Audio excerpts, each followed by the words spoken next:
The mind is the emergent property that monitors and modifies the flow of information. The brain is sending signals to the mind, and the mind sending it to the brain, and the mind's interpreting what's happening. And much of the time when we notice the mind is these sensations, feelings, images, and thoughts. It's also values, perceptions, and beliefs. That's mental activity.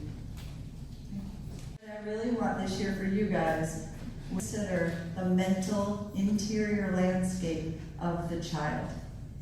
They have them. 0 years old has them. They have a mental life. Of course it gets more robust as we age, but it matters. We need to consider how the kids monitor and modify. And if we don't, they're going to let us know. Through our challenging behavior sometimes, but then every once in a while we get a really sassy kid, like this girl I'm going to tell you about. So this young girl, she was actually in 4th grade. Her classroom had just done a unit on whales. And the teacher paused and said, okay, everybody draw a picture of whatever you learned about whales. And she's walking around and she sees Jeanette, and Jeanette has drawn a whale eating a human.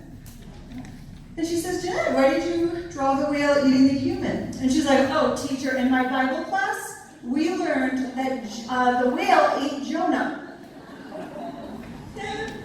She's a rock star. And the teacher said, oh, honey, you know, we learned in our unit that's not real. Whales do not eat humans. They eat other fish and other creatures. They do not eat humans. Oh, okay. Well, when I get to heaven, I'm going to ask Jonah what happened.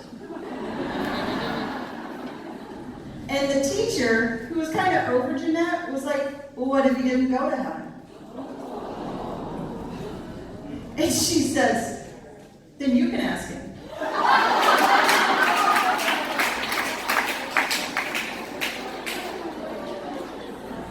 She probably ended up in the principal's office, I'm not going to lie.